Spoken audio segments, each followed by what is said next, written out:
welcome to Who Does Rolls, Mumbo Jumbo for nearly April. That's as good as I'm going to give you. Here we are again. How are you all? How's everybody? All good? Chipper? Jolly good? Enjoying the weather, which is turned shit. Spring has sprung and it's cold and wet. So welcome to good old England. So what is going on? Nothing of note, I fear. But I'll tell you what, that's just skip for all of this. And welcome to new subscribers and all the other shenanigans that come with it. Like, share and subscribe. That's the thing they all say, isn't it? Let's have a look at what I've been playing.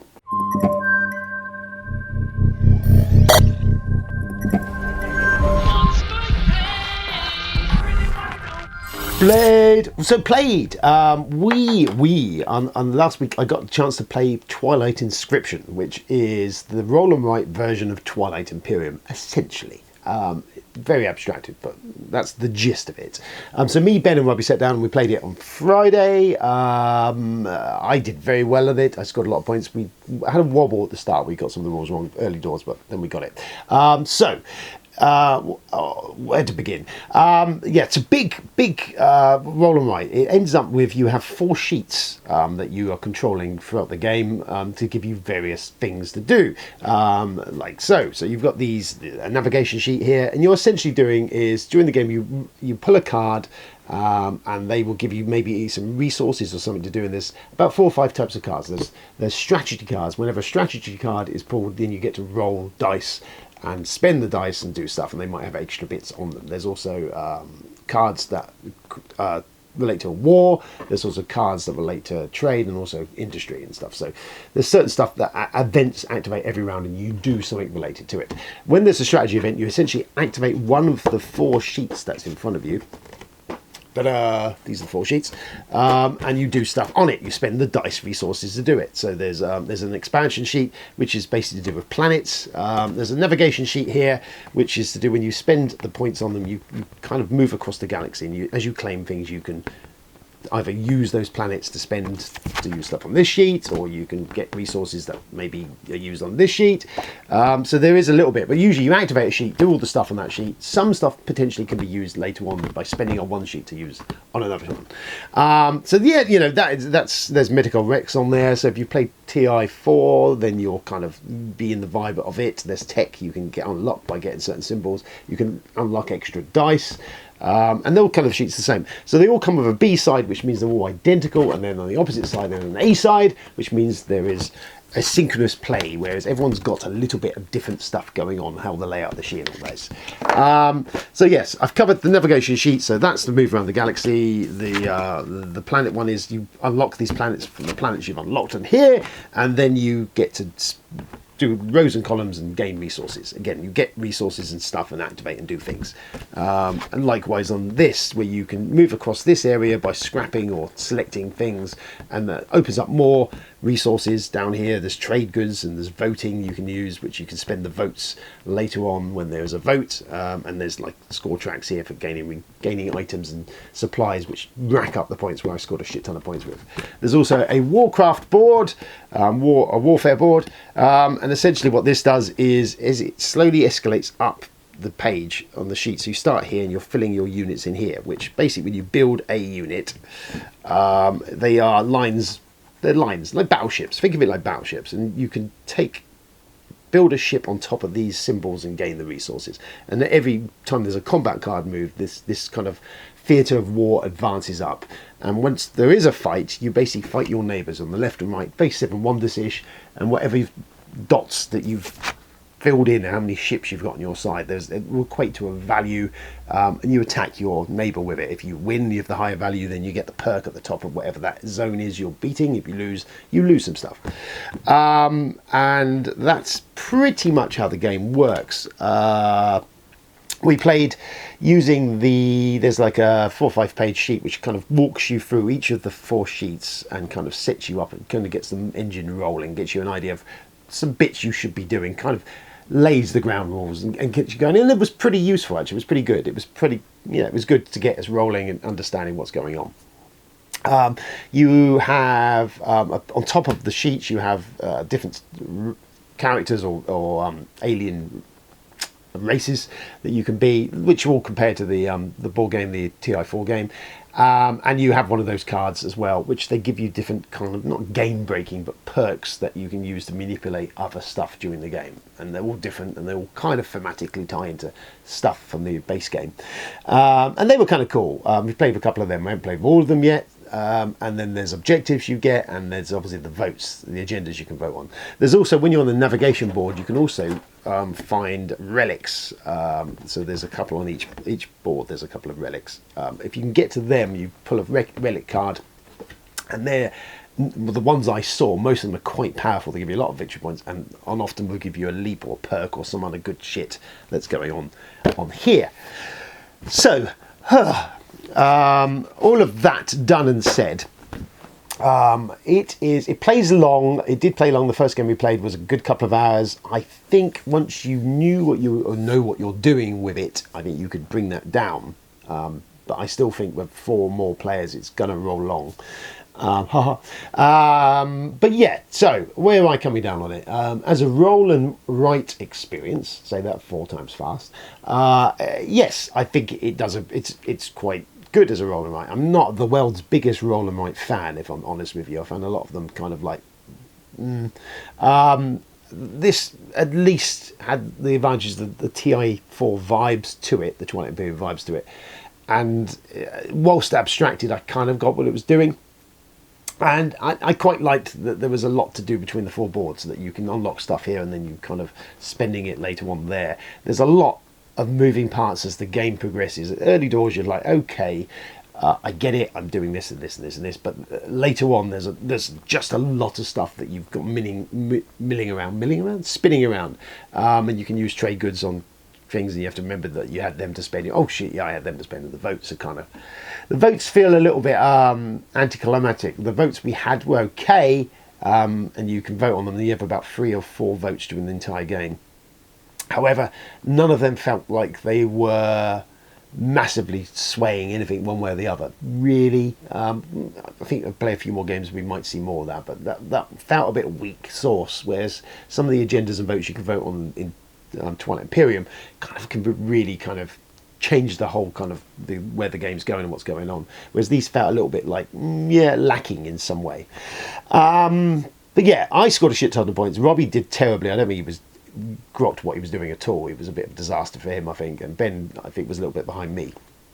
And Ben's never played TI4 and all that, and he got into it. So, if you're a TI4 fan and you're looking at this going, well, do I want this? Is it more of the good stuff? I think, in short, no. Yes, it has the flavour of Twilight Imperium in there. Yes, it's kind of there, but it's very abstracted. And to be honest with you, it's not really TI4.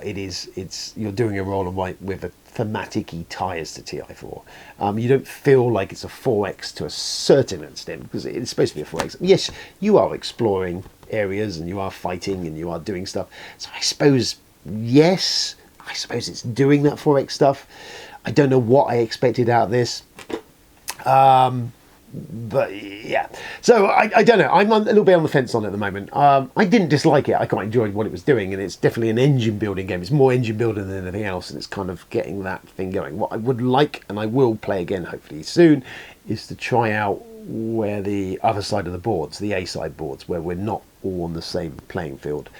But yeah, okay, it does fall into the traps of a lot of roller rights, in that you are kind of in solo mode to a certain extent. It is that Sudoku feel of you doing stuff here. There is some interaction. I mean, the war fight, the warfare boards, yes, when the war happens, yes, there's some interaction between you, but essentially it's, have you spent the more points into there, then, boom, you score thing. That's kind of it. It's very Seven Wonders. The votes give you a little option to sway and affect other people, and potentially some of the player powers might do. The ones I saw didn't so much, but potentially there's a crossover where they might allow you that. So at the moment, where I come down on all of that is, I couldn't really recommend it at the price this is. I mean, components wise are very nice. The sheets are really good, shiny, nice, and there's a lot of variety in there. Everything looks cool. The dice are really big and chunky. Pens, I can see that because they're weird, so almost like that metallic chalk marker thing. And rule of thumb tip here, have a lot of kitchen roll handy to clean off the boards, because don't use the rubbers of the pen like Robbie did, because he's fucked one of my pens already, but trying to clear off 4 boards of this shit with that, and it now just resembles just a gluey mess. Even though I did say to him, use the kitchen roll. No, he spent there 10 minutes. What are you doing, Robbie? So that aside, other than that, the components are all pretty good. I don't know how long the pens would last. They look fairly decent, but if they run out, then you're going to have a problem. It's like the whole, oh my god, the app's been removed from the App Store. You can buy more pens, I'm sure, but that's the only thing I suppose you could have an issue with. Yeah, I don't know what else to say really. It abstracts the TI experience. Is it fun? Yeah. Will I play again? Yes, I would like to play again. I'd like to play it a few times to get the speed of it, and definitely I want to see what the other player powers are, how the other boards work. I mean, there's lots of variety in there. If you dig what it's doing, then fine. At the moment, it's a long play, and I'm not convinced whether it is worthwhile, because you're essentially sat doing your own thing. I think if you, maybe a one-player game, maybe solo might be quite interesting to play out. I might give that a shot at some point, or maybe. So it's not really a glowing recommendation yet. I didn't hate it, so that's something, isn't it? But yeah, I wouldn't, in good conscience, say to anyone who's on the fence on this, go, should I?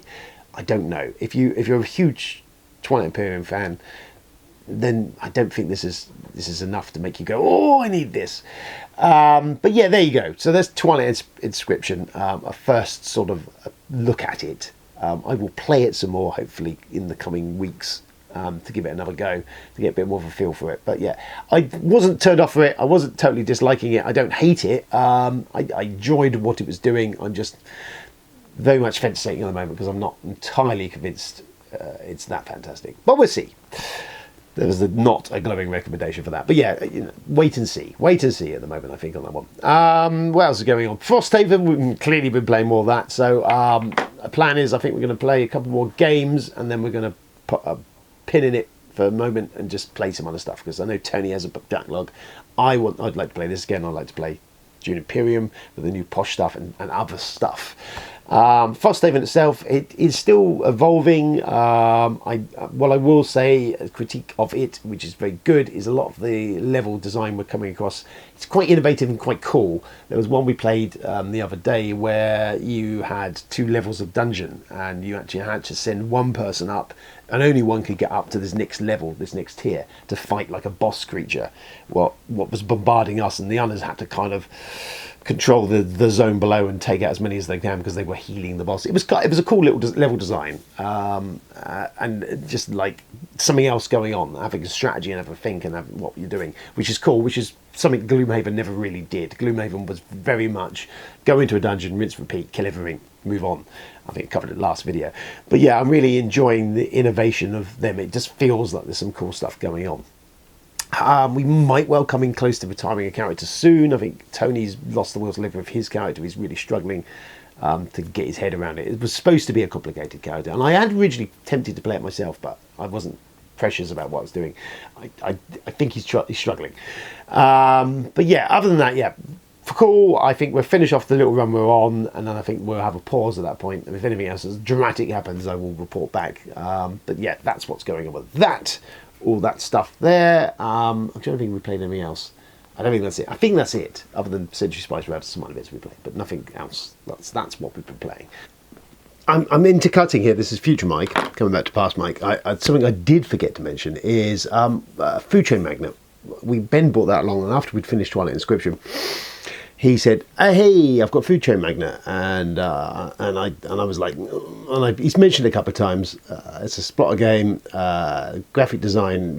I hear horror stories about these things, and I've seen them from afar, especially Roads and Boats, I think, which just looks. So we're talking heavier Euro stuff. Anyway, so he digs it up, throws it on the table, as it were, and we give it a roll. And I'll be honest, yes, aesthetically it's pretty awful. Not as terrible as I think some stuff is, but it's very rudimentary graphic design. There is a little bit of effort there to give it a retro feel of what it is. The idea is you are managing a fast food joint essentially, and you, through a combination of kind of area control, because you've got a board of like a town or an area you're in, and there's some buildings, houses in it, and as the game, I feel, progresses, because we only played kind of a feel for it, an hour or so of it, but just kind of layer out what it was doing. So you've got houses in the neighborhood and other bits of areas of supply, and essentially at the start of the game you plot down where you're going to build your restaurant, where it goes, and then throughout the game from that point on, as you do various things, you will kind of affect the area in which you have some sort of control over of where you're going to draw the custom from. As I'm, now I'm guessing ahead of it, but eventually, of course, as more stuff goes down, there'll be more opportunity for you to do that. What I did like, because it's got a feature in it, is you're using a set of cards, kind of multi-use cards, sort of. Actually, no, I'm lying, not multi-use cards at all. But it's got this kind of drafting, deck building-y kind of mechanism to it. You start off with a card of the manager, the CEO of your store, and you can play that out, and that card will allow you to do a thing, which I think is recruit someone, and then from that you can then attach 3 other staff to that card. So what you're doing throughout the game, and there's a help sheet if you want to do this, you are buying or recruiting more staff, and you can hire a recruiter to do that for you as well, and there's a training one, and what you can do is you've got essentially like base levels of like chefs, bus boys, and marketing reps, and other executives that you bring into this deck of cards you have. And all the executive and management will allow you to attach more staff to them. So you kind of have this pyramid, sort of tiered thing as you lay the cards out in front of you, the more you invest in whatever you're going to do. And you've got marketeers you get, and as you level them up and train them, they give you more marketing options. We're putting billboards down and stuff, and the billboard goes down and then it affects an area, as I was talking about earlier, which will draw in more customers to your shop. You've got chefs that are producing certain stuff, and you select what they do. There's either pizza chefs or burger chefs, and so you're you're hiring them, and if you have one of them out, they produce your stuff. You can get a freezer essentially, which you can store stuff in. Now, the thing, as I mentioned, the freezer is there is certain stuff you get for being the first person to do it.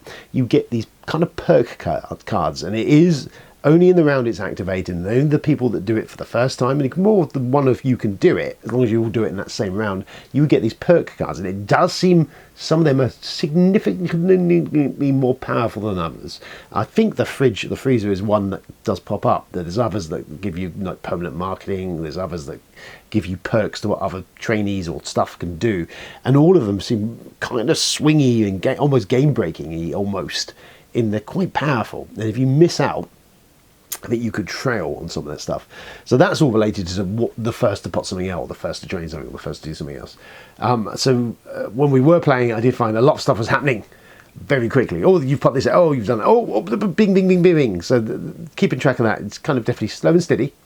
But so you've essentially got this area control idea of your restaurant on the board, and this card play mechanism where throughout the game, as you go on, you're hiring different staff and either training them up or hiring other stuff, which you then choose what of those you play out on your turn, depending on what you can get out due to the management of other cards, and they will produce stuff like food for you to sell, and then if you've got the marketing up, which will draw the customers to you, then they will buy the things that they're looking for it. So people will either be looking for a burger or a pizza, and as things become more complex, more options, they might be looking for a burger, a pizza, and a beer, and a blah, blah, blah. So you start kind of building this combination of supply for the demand. And then you'll gain money for selling the stuff, and rinse, repeat. And that is about as much as we saw of it. I don't know how long it plays in total. I'd imagine it's a good couple of hours. But I quite enjoyed what I saw of it. Yes, I guess it is a heavy Euro. But it's doing different stuff. I like the card play and how that works.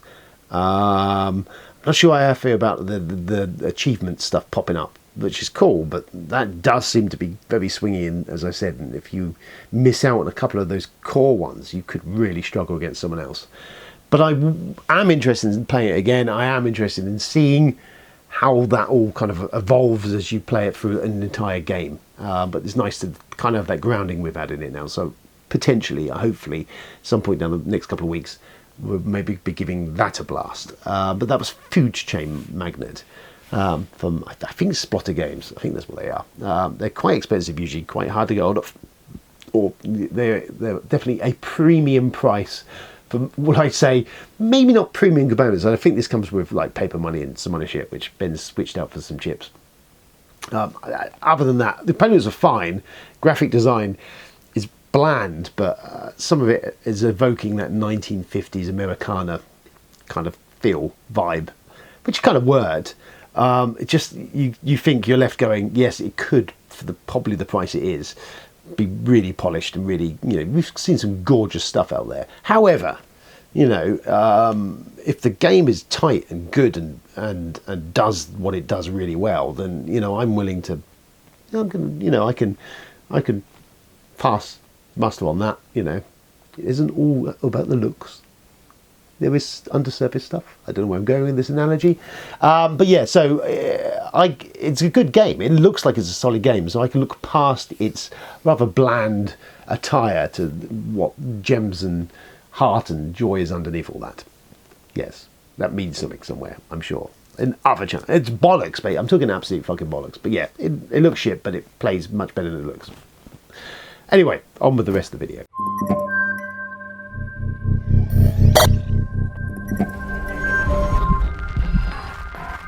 Here is the news. So the news, a couple of bits of news actually. Gale Force 9 have announced another expansion for Aliens Another Day on the Glorious Day on the Core, I think it was, with the pipe 5x5. Essentially, it will include Pharaoh and Spunkmeyer, the two characters that weren't in the base game or the expansions. I think it says Xenomorph variants. I'm not entirely sure, and I think it's just new minis, some different miniatures, not actually new abilities on them. I may be wrong. And some new perks for leveling stuff up, which I've not really played around with, new experience paths and other stuff, just more of the same. I will probably pick it up purely on the realms of I have the base game and all the other expansion stuff that came up for it. I've played it a few times. If I'm honest with you, I found it lacking, and I need to play it some more. I've often reminisced on my love of the original Leading Edge Aliens game, which I might try and remember a link to Chris, who used to know. Mondo's just put a video of an unboxing of his version of the Aliens game. Damn him. But yeah, it's still a better game in my opinion. It just seems overly busy and complicated, a bit messy is the Gale Force 9 game. It's just a little bit too busy to enjoy what it's doing. So I will have another look at it, but I've got it because of what it is, but it's not. I couldn't again recommend it. I mean, I only have it because I'm a massive Aliens fan, and it's like Aliens board game and minis and all that stuff. It all kind of looks cool. It just takes over the table and doesn't really. I don't know. Flopping my mouth. Just busy, just very busy. So there we go. Anyway, that's coming out. I don't know what the retail on that was going to be, but yeah. I don't know if they're going to do any more. At one point I thought they'd lost the license to it, but it looks like they've got it back now. So they're obviously going to reprint the base game and everything else, because that was nearly out of print or out of print recently. And people were selling it for silly monies, but now it seems to be coming back into print with this. Gale Force 9, as we know, are not averse to milking, rather FFG-wise, something to death. But to be fair to them, like with Firefly, there was an awful lot of expansions for that, but they all kind of added something to it. And so they do tend to do a good job of supporting the games they have out there. I'm just not entirely sure if this game is good enough to require much more support. But there we go. Other stuff, Clank Legacy 2 has been announced as coming. It's going to come to Kickstarter, which, controversial decision, I kind of understand as a marketing drive to that. We all really enjoyed Clank Legacy, the first one. So the only critique I have of that was it didn't do anything groundbreaking or astounding, but as an experience as a play, it was really good fun, and it really kind of did a good job with what Clank was doing. We've obviously had Clank Catacombs and some of the stuff come up subsequently, so if they can kind of take some of those new gameplay elements with the legacy style into it, it could be very cool, because I really enjoyed what Catacombs was doing. Going to crowdfunding, well, fine, whatever, as long as there's no Kickstarter exclusives on it, then, which I imagine there would probably not be, I don't know. It will go to retail. I would probably wait for a retail release on it. I get why they might be doing it, because the legacy games are a bit of a bit more development time, and you could have a C4 on your hands. So I get why you would maybe kickstart it. I know the argument could be they're a big company, why they're doing it. Security, I guess, and it's a marketing reach, I guess. But yeah, I will watch from afar. I don't imagine I will be kickstarting it, but I will watch from afar because we did enjoy the original game. Speaking of Kickstarters and stuff could go wrong, bass fishing Kickstarter. Now, you may remember back in the midst of time of a year or two back when bass fishing went on, there was a huge controversy over it because of a slightly racist frog that appeared in it. I won't go back over all that. Jeff Bergen from the Gaming Goat, I think is the name of the company, is, from all I can best as I can tell, a little bit of a scumbag. No, I'm not gonna. There's a lot of framework if you want to do it. Generally, the Gaming Goat and Jeff Bergen and his company and everything else seem to be problematic, shall we say? And there was vast threads dedicated to them on Reddit and even Board Game Geek, related to his fairly awful human-like behaviour. So yeah, and then we had the whole controversy over the far right frog and all that sort of stuff, which was not a good look, whatever way you look at it. So it appears, after it funded and all that, it's been distributed out to North American backers of it, but it is currently looking like European backers and potentially Canadians, but definitely European, it's held up due to a shipping issue and they've not paid the shipping bill or something. So it's now sounding awfully like that it's not going to get distribution into the Europe, even though everyone backed it. And what I can pick from it, and there's a bit of a mess at the moment trying to pick stuff out of this, is that he is offering to refund the shipping to those people, but they're not going to get their games, is my understanding of it. Which is a weird take. I went on there and I had a look on there. On the Kickstarter, it seems to be still a lot of far-right bro boys kind of defending the behaviour that got them kicked off Board Game Geek and everything else. Still defending the behaviour that's kind of ruined their hobby-ish time, even though they're not going to get their game. It's kind of that sort of a little bit of a kind of feedback loop of themselves they're in again. I mean, I don't have a massive amount of sympathy for anyone who's lost money on this, because there was so many red flags here. I mean, aside from the fucking racist Nazi frog shit that went down, Bergen is not got a good record with this behaviour. His company really hasn't. I can't believe you'd be terribly shocked to find out your money's gone. So, I mean, I wouldn't have touched this with Barchbold when it was originally on there, on the back of all the shit that was going down on it anyway. And what little nuggets I could pick up from doing a bit of research. So yeah, I'm kind of left going, well, sucks to be you, really. I mean, we all learn important lessons. I think probably backing scumbags like this on Kickstarter or wherever you go back them is a dicey proposition, is my feel on it. So yeah, oh dear. But yeah, there you go. So if you have suffered from that, well, I'm sorry to hear that, because it's shit to lose money wherever you are. But to be honest with you, I mean, you did back the wrong horse on this one, I have to say. It's just like, so yeah, that's happened. So are you affected by this? Have I missed the trick here? Am I wrong? I don't think I am. But there, let me know. What else is going on? Skyrim, GameFound have offered the wonderful opportunity if you're going to back their Skyrim GameFound project, they can offering 10 monthly payments for the project. And they make a whole big thing of they don't want anyone affected for FOMO. This will be available at retail and all this. And I still come down on the fact that if you're purchasing an item that's about the same value of a car and it's a board game and you're having to pay monthly installments on it, you might be want to question your financial decisions there. What the fuck? I mean, you could even buy Skyrim and a PS5 or whatever it would play on, probably for a fraction of the price this board game is going to cost you. I'm very confused by this, all of this. Very, very confused. But yeah, I don't know. Personally, no. I mean, I've cried off on... I haven't backed a Kickstarter in some time, and it will have to be something, as I've said before, remarkably special to get me to jump off the fence on it at the moment. And I see nothing currently on the horizon that's absolutely swaying me towards that. But there you go. There's that. If you've got money burning a hole in your pocket, then you can heap absolutely tons of it at Skyrim, if that's your thing. It's Future Mike again, because I was editing the video and stuff is going down. So I kind of felt there was a bit of a hot take on that Skyrim thing. So I did look deeper into it. Hey, me doing research. So I think it's about $400 or so, or maybe more, for the the game. And I looked at it. Yes, I get the payment thing. I get that. I think I rest by most of what I said previously. Looked into it. What I didn't think at the time, and I've come back and kind of a different perspective, is who else is going to do this, and how does it affect publishers? As we know, most people, most publishers do Kickstarters and GameFound to get that big chunk of cash up front, usually to pay for the production and sometimes often development and everything else of the project that they're intending to deliver. So I'm interested to see how this affects them, because how do they get their money? There's not a lot you can dig into in the FAQ type side of this. From a backer perspective, if you back something for the monthly payments, whatever they work out, $20 or whatever a month, or whatever that is. If you then later on want to back out, your options are only really one of two things. You can either pay up everything that's remaining, and that's you done, and that's it, or you've got to go cap in hand to the company and hope that they might give you what you've paid back. But there is no guarantees there, so that will be very much project dependent. And I'm just wondering how all that works behind the scenes. Because again, as I go back to it, my thought process is a lot of the big companies do these projects for their money to production. How is that going to fucking work? I don't know. How is that working? And what happens if people do want their money back? And how does that work? And there's a lot. I've got a lot of stuff, questions.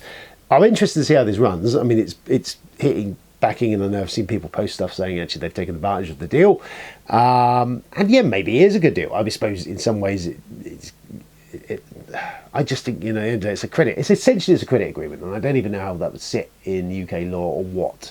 And what you it seems that you're not really as protected in this credit agreement as you would be in other ones. Again, the thing is, you are getting yourself technically into debt, which this is even worse, because actually if you then can't finish up paying, is you're either faced with a big bill or you lose what you've paid.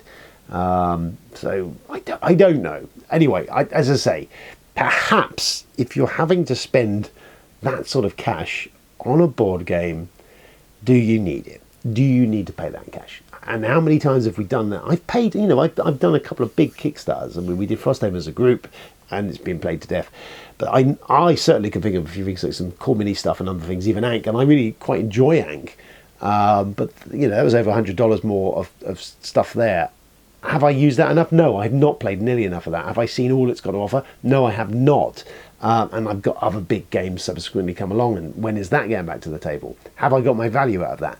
No, I haven't really in any way capacity. I don't feel yet. I've not played it enough, and I think this is an issue generally. I think with us all as board game collectors and Kickstarters and things, is that that FOMO feel of the next thing and getting it and never. This is what I go back to, which is my mantra now of the last couple of years. He says, having received Frosthaven, but that was a cut off on that, is that I want to dig into all of this, what I've got here, and play it to exhaustion, if possible, and then work out, get my money's worth out of this stuff. And if it really isn't worthwhile keeping around anymore, then get rid of it. And definitely not to throw more into this. I've had stuff for birthdays, absolutely. I have made a purchase. I think I discussed this earlier in the video anyway, as Baron Park is the most recent purchase, but there was 12 quid with a bit of postage on top. And I think it's one that me and the missus will play. Yeah, but other than that, I'm not going to be buying a lot of stuff if I can avoid it. There's stuff I'd like, but I just, no, let's play this. Let's enjoy what this is. Let's get my money's worth out of this. So, again, if you don't have any board games, fine. If you want the Skyrim board game, fine. I'm not saying you can't have it, but it seems like, are you going to get your money's worth? Yes, you can spread the payments, but at the end of the day, you're going to pay $400 to $500 for a board game. And are you going to get $400 to $500 worth of value out of that board game? Is that all you're going to do? Because I guarantee people backing this are backing something else next month and backing something else the month after that. And it's like, when are you going to play all this shit? I probably can, even now, if I stop now and I play all this shit non-stop for the next 10 years, I don't know if I'm going to get playing any of this to a level of exhaustion. This fucking lot will probably outlive me. Let's sobering for, isn't it? So yeah, I don't know. Just, you know, that's what I'm saying. That's a bit. I'm on the soapbox. I've been very well behaved, I think, up to now. But there we go. I've said all that. I interjected. I'm now going to step back off and let you crack on with the rest of the video, whatever I was talking about next, which was probably gibberish. What else is going on? I have a bunch of videos I need to upload for Charlie, some actual play ones, and he's also doing like an unboxing of something. I need to do that. Obviously, we'll hopefully get some more games played. Other than that, what else is going on? Not a lot, really. I've been playing some Destiny, I've been playing some Hearthstone, I've been started watching Picard Season 3. Now, for the record, Picard Season 1 I started watching, got about 2/3 of the way through, and just kind of lost the will to live with it. Even though I kind of like bits of it was doing, I just couldn't be asked. I heard that Season 2 was an absolute dumpster fire. A mess. I had nothing but everyone just saying it was shit. So I never even bothered. And I'd heard some word on the grapevine that actually Season 3 was pretty good. So I thought, fuck it. It was on Prime. I just checked it was on Prime. I'll give it a punt. Really enjoying it. I'm thinking about 4 or 5 episodes in. It is cracking along. I don't think you require to have watched the previous seasons, because I'm not struggling too much really with much of it. And it's a cracking storyline, and it's really well done. And they're bringing back all the next generation crew, is kind of coming back into the mix. And I think this is the last one they're doing, so it looks like it's going to really go for broke and have a big send-off. If you're in any way Star Trek fan, and I'm not the world's biggest fan, I never watched all of the Next Generation, which a chunk of it, and most of the movies, and I understand it, and I liked what it was doing, but I was never beholden to it. Really enjoying what this is doing. So yeah, I could recommend that. Mandalorian, I'm still on the fence off because it's all over this flip-flopping all over the place with really weird episodes. Well, not weird, just kind of stuff that's happening. Although, cry out for the most recent one was they had Ahmed Best back in it. Jar Jar returned to the Star Wars franchise, which was kind of cool. But yeah, I don't know where this is going. I think it feels to me that this season is setting up a lot of stuff for down the road. Because we've got the Ashoka series and all that coming. So it does feel there's some heavy lifting being done here for what's to come. I'm hoping that this will eventually pay off and be quite satisfying. We shall see. But yeah, been watching that. It's okay. Other than that, what else? Oh yeah, and I started watching Daisy Jones and the Six as well. Just watched the first episode of that last night, and that was really good. And I love the 70s and that rock music thing, and it's aesthetically evoking rather well. So I've been watching that. Other than that, I ordered a copy of Bound Park for who does not play games. That was on Chaos Cards this week for about a tenner. It seemed like a no-brainer, so I've got that coming. Hopefully I can get to play that. There is local con happening this weekend coming up, which is Shake, Rattle and Roll. I don't know if I'm going to make it to it, to be honest with you, because it was a little bit short notice on that. I didn't see it until literally a couple of days ago it was happening. I did kind of want to go to sell some stuff at Bring and Buy, but I don't think I'm going to get a chance to organise or do any of that shit. I don't know. If I get along to it, I'll report back. I don't know if I will.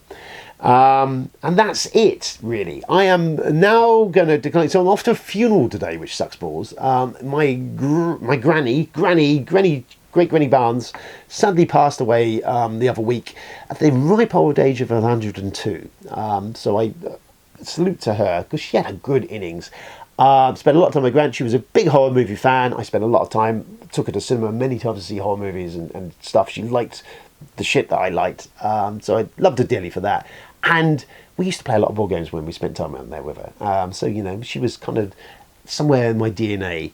Gigi Barnes was the one that helped me along the road. So yeah, you know, a salute to her. I will go and say my goodbyes today to her. God bless her. Lovely old beast she was. A beast. Sorry, Gran. But yeah, there we go. So that's my day. That is the latest video. I will put Charlie's videos out very soon. Have a lovely week, and I'll be back soon with some more board game shenanigans, I am sure. Ta-ta for now.